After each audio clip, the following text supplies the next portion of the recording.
नमस्कार साथियों, मैं डॉक्टर देवेश भारद्वाज आप सभी का अपने YouTube चैनल हिंदी ज्ञान स्थली में पुनः हार्दिक अभिनंदन करता हूं, आपका स्वागत करता हूं और आपके द्वारा दिए जा रहे निरंतर स्नेह, प्रेम और सम्मान के लिए मैं आप सभी का हृदय तल के अनंत गहराइयों से कोट से आभार व्यक्त करता हूं।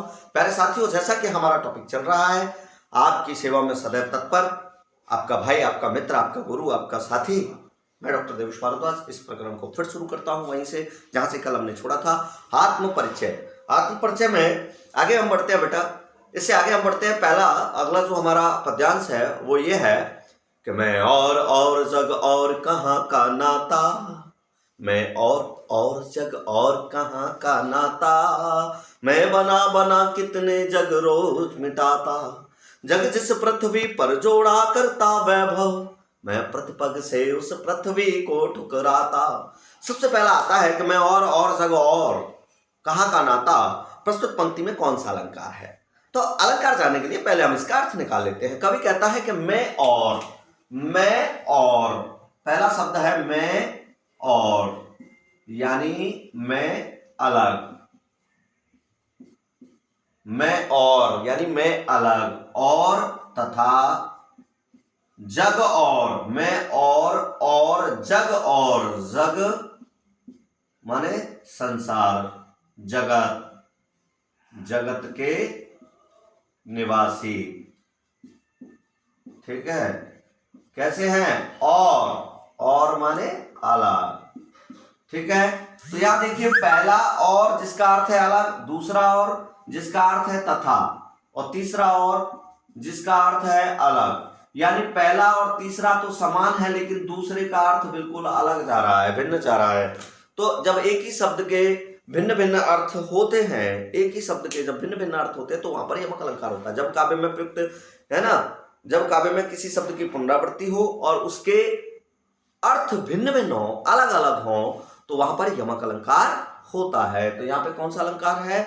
यमक अलंकार है। सबसे पहला क्वेश्चन, कवि कह रहा है मैं अलग तथा इस संसार के लोग अलग, अर्थात उनकी सोच, उनकी आदत, उनका व्यवहार बिल्कुल अलग। मेरी हैबिट एंड नेचर उनके हैबिट एंड नेचर से बिल्कुल डिफरेंट है। ठीक है, तो मेरी और इस संसार के लोगों की प्रकृति और प्रवृत्ति एक दूसरे से सर्वथा भिन्न है। उनका व्यवहार, उनका नेचर, प्रवृत्ति, हैबिट, मेरी प्रवृत्ति हैबिट, उनकी प्रवृत्ति habit, so different. My nature, मेरी प्रकृति, मेरा व्यवहार, मेरा आचरण, और उनकी प्रकृति, उनकी जो नेचर है, उनका आचरण है, उनका व्यवहार है, बिल्कुल अलग। मैं अलग, जग अलग। फिर कहाँ का नाता? फिर भाई मेरा उनका संबंध काहे का है? मेरा उनका कोई संबंध नहीं है। मेरे और संसार के लोगों की प्रकृति और प्रवृत्ति एक दूसरे से सर्वथा भिन्न है, इसलिए मेरा उनका कोई संबंध नहीं है। अगला प्रश्न बनता है, पहला ये है, इसमें पंक्ति में कौन सा अलंकार है ना? यमक अलंकार है। कौन सा अलंकार है? यमक अलंकार है। दूसरा प्रश्न यहाँ पर यह बनता है कि कवि का इस संसार से संबंध क्यों नहीं है? कवि ने ऐसा क्यों कहा है कि मेरा इस संसार से कोई संबंध नहीं है? कहाँ का नाता? कवि ने ऐसा क्यों कहा है? क्योंकि दोनों की प्रकृति और प्रवृत्ति एक दूसरे से भिन्न है। इसका उत्तर बनता है कि कवि ने ऐसा इसलिए कहा है क्योंकि कवि की इस संसार के लोगों से प्रकृति और प्रवृत्ति बिल्कुल अलग है। अगली लाइन में उसने कहा है कि मैं जग जिस पृथ्वी पर, मैं और जग और कहाँ का नाता, मैं बना कितने जग रोज मिटाता। बना कितने जग रोज मिटाता से कवि का क्या तात्पर्य है?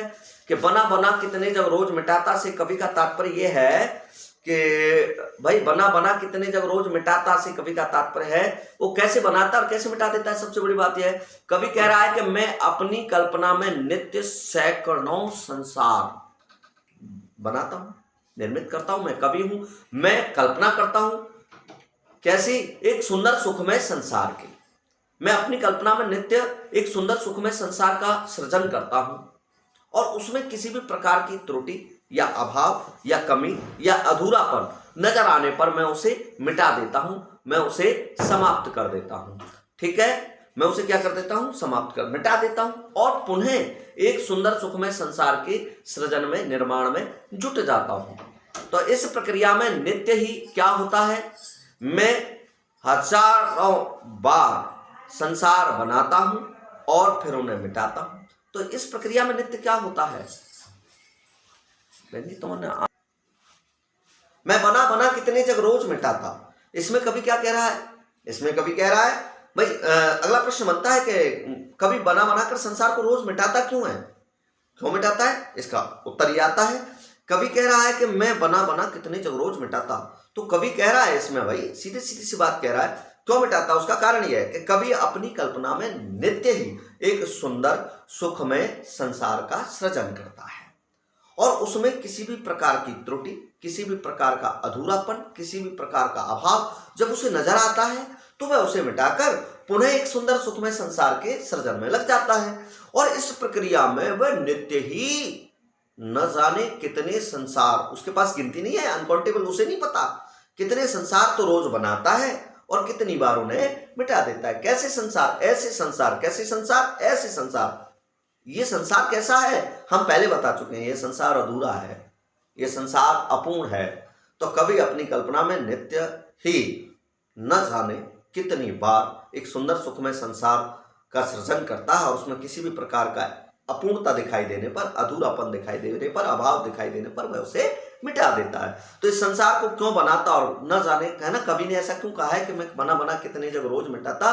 क्योंकि वह अपनी कल्पना में नित्य सैकड़ों संसार, है ना, नित्य ही एक सुंदर सुखमय संसार का निर्माण करता है, लेकिन उसमें किसी भी प्रकार की त्रुटि नजर आने पर, अधूरापन या अपूर्णता नजर आने पर, दृष्टिगोचर होने पर वह उसे मिटाकर पुनः एक सुंदर सुखमय संसार के सृजन में लग जाता है। तो इस प्रक्रिया में वह नित्य ही सैकड़ों संसार, न जाने कितने संसार बनाता और बिगाड़ देता है। कवि ने ऐसा इसलिए कहा है। अगला देखिए, अगली लाइन में कवि कह रहा है कि जग जिस पृथ्वी पर जोड़ा करता वैभव। देखिए उसने इस संसार से अपनी आदत बिल्कुल अलग बताई है ना, बिल्कुल अलग बताई है। क्या कह रहा है? जग जिस पृथ्वी पर जोड़ा करता वैभव।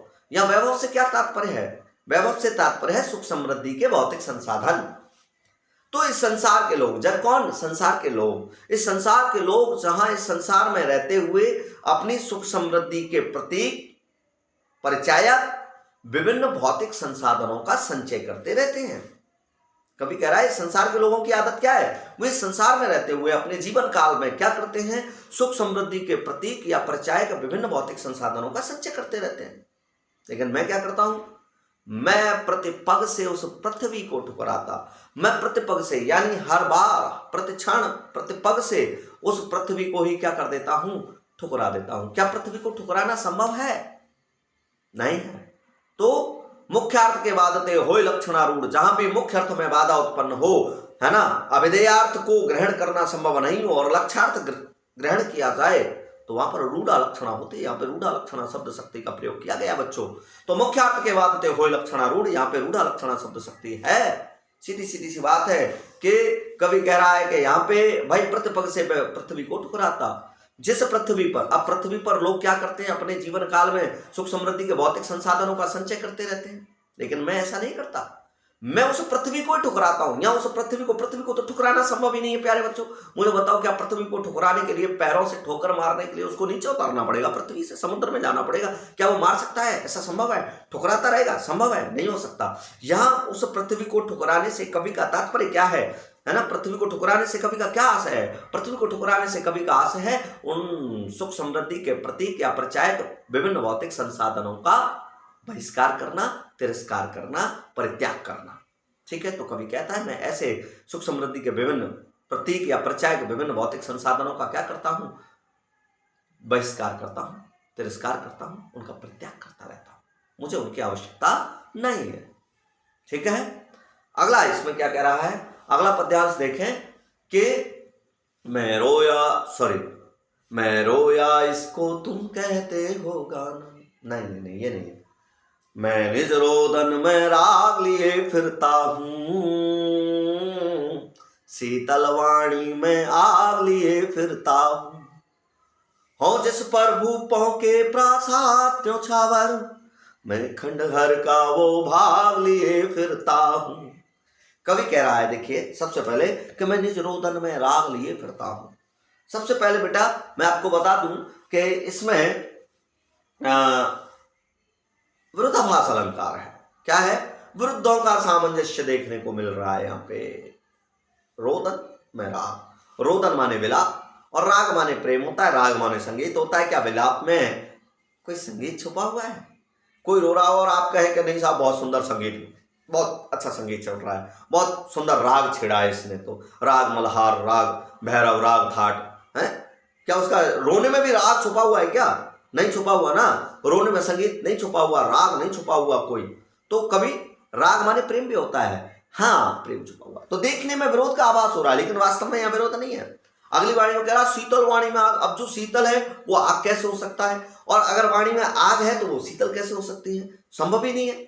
लेकिन यहां भी विरोधाभास हो रहा है, लेकिन वास्तव में विरोध नहीं है। देखिए कवि क्या कह रहा है कि मैं निज रोदन में राग लिए फिरता हूँ। रोदन माने होता है रोना। अच्छा आप एक बात बताइए, अगर आपसे कभी कोई व्यक्ति रोज मिलता हो और अपना दुख रोना शुरू कर देता हो, घर का दुख लेके बैठ जाता हो, यार अपन इतने परेशान में, इतनी टेंशन में, यार ऐसा है वैसा है, बार बार आपसे वो ये चर्चा करता हो, तो मेरे प्यारे साथी सही बताओ आप क्या कहोगे? ये और अपना रोना लेके बैठ जाता है, रोज रोज इसका एक ही रोना धोना, एक ही रोना धोना। क्या वास्तव में वो रोता है आपसे? वो रोता है क्या? वो रोता नहीं है, लेकिन वो अपना दुख प्रस्तुत कर रहा होता है आपके सामने, अपने व्यथा को व्यक्त कर रहा होता है, और आप उस व्यथा को क्या कहते हैं? ये तो रोता रहता है, ये तो रोता रहता है यार, लेके रोज रोज अपना रोना धोना बैठ जाता है। तो यार रोने से तात्पर्य है, रोदन से तात्पर्य है अपनी व्यथा का प्रस्तुतिकरण, ठीक है। और उसमें राग लिए फिरता है। राग का अर्थ है बेटा प्रेम। व्यथा कैसी है? वो प्रेम से परिपूर्ण है, प्रेम से भरी हुई है ना। उस व्यथा में क्या छुपा हुआ है? प्रेम का भाव छुपा हुआ है। अर्थात वह अपनी दिवंगता पत्नी के प्रेम के फलस्वरूप उत्पन्न हुई व्यथा को ही लोगों के सामने प्रस्तुत करता है, ठीक है। एक तो इसका ये अर्थ है, लेकिन अगर इसको व्यापक तौर पे ले, अगर हम ब्रॉड थिंक में जाके जाए, इसका ब्रॉड मीनिंग ले, तो आप इसको प्राणी मात्र से उसने प्रेम किया है। और जब हम प्राणी मात्र से प्रेम करते हैं, उनमें से कोई भी जिससे हम प्रेम करते हैं, अगर वो दुखी है, चाहे वो हमारी संतान है, चाहे हमारा भाई है, बहन है, माँ है, बेटी है, बेटा है, कोई भी है जिससे हम प्रेम करते हैं, और अगर वो दुखी है तो हम दुखी नहीं होंगे, हम दुखी होंगे, और दुखी होंगे तो हम उस व्यथा को व्यक्त करेंगे। तो कवि क्या है, अब ब्रॉड थिंकिंग में जाइए, ब्रॉड मीनिंग में जाइए, तो कवि कह रहा है कि संसार का प्राणी मात्र से मैं प्रेम करता हूं भाई, और उसको जब मैं दुखी देखता हूं तो मैं दुखी हो जाता हूं, और उसी व्यथा को मैं इस संसार के सामने प्रकट करता हूं। कैसे प्रकट करता है? शीतल वाणी में। लेकिन शीतल वाणी में क्या है? आग है। शीतल वाणी में आग का मतलब जोश है, ओज है, ओजस्वता है, ऊर्जा है, उत्साह है। ऐसे नहीं है, रोता नहीं है, गिड़गिड़ाता नहीं है किसी के सामने, ओजस्वी वाणी में व्यक्त करता है। तो दोनों लाइनों का अर्थ क्या है कि मैं प्रेम जनित अपने हृदय की व्यथा को, आप बोलेंगे प्रेम जनित हृदय की व्यथा को, निज रोदन में राग से कवि का क्या तात्पर्य है, ठीक है। निज रोदन में राग से कवि का क्या अभिप्राय है? तो निज रोदन में राग से कवि का अभिप्राय है ना, प्रेम जनित हृदय की व्यथा। निज रोदन में राग का है कवि का अपने हृदय में, है ना, प्रेम जनित अपने हृदय की व्यथा को कैसे व्यक्त करता है? शीतल वाणी में आग से कवि का क्या तात्पर्य? अगला क्वेश्चन बनता है, शीतल वाणी में आग से कवि का क्या आशय है? शीतल वाणी में आग से कवि का आशय है शीतल मधुर किंतु ओजस्वी वाणी में। तो कवि कह रहा है मैं अपने हृदय की प्रेम जनित व्यथा को, प्रेम के कारण उत्पन्न हुई हृदय की व्यथा को, प्रेम किससे? प्राणी मात्र से। प्रेम किससे? अपनी पत्नी से, उसके विरह में। और प्राणी मात्र से प्रेम करता है, इसलिए किसी को भी दुखी देखकर वो दुखी हो जाता है। तो आप क्या कह सकते हैं? प्रेम जनित। एक शब्द कह दीजिए, बस बात खत्म। कवि कह रहा है कि मैं अपने हृदय की प्रेम जनित व्यथा को इस संसार के सम्मुख शीतल मधुर किंतु, शीतल वाणी में शीतल मधुर किंतु आग माने ओजस्वी वाणी में व्यक्त करता हूं, प्रकट करता हूं, ठीक है। अगली लाइन में कह रहा है, हो जिस पर भूपों के प्रासाद न्योछावर। भूप माने राजा, प्रासाद माने महल, और न्योछावर माने खुशी खुशी त्याग देना। कवि कह रहा है जिस पर राजाओं के महलों को खुशी खुशी त्यागा जा सकता है, मैं खंडहर का वो भाग लिए फिरता हूं, मेरे पास खंडहर का वो हिस्सा है। बेटा ये शब्दार्थ है, लेकिन इसका भावार्थ बहुत गहरा है, और भावार्थ भी आप 3-4 निकाल सकते हैं।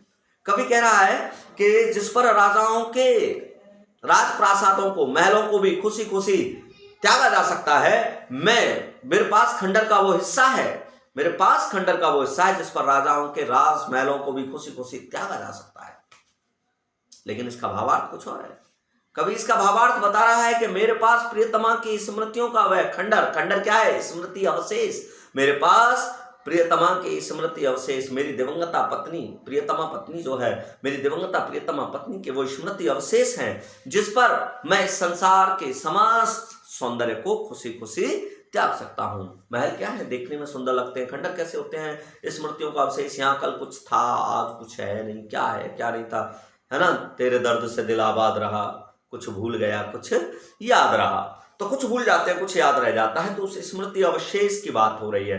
कवि कह रहा है मैं अपनी दिवंगता प्रीतमा पत्नी के स्मृति अवशेषों पर इस संसार के संपूर्ण वैभव को, संपूर्ण सौंदर्य को खुशी खुशी त्यागने का भाव रखता हूँ, हिम्मत रखता हूँ। ठीक है प्यारे साथियों, कैसा लगा वीडियो आप मेरे को जरूर बताइएगा। लाइक कीजिएगा, कमेंट कीजिएगा, शेयर कीजिएगा, अधिक से अधिक शेयर कीजिए, वीडियो को जरूरतमंद लोगों तक पहुंचाइए, और अच्छा लगे तो सब्सक्राइब भी कीजिए। कल फिर मिलते हैं नई वीडियो के साथ। मैं आपका साथी, आपका गुरु, आपका भाई डॉक्टर देवेश भारद्वाज आपसे लेता हूं विदा। वंदे मातरम।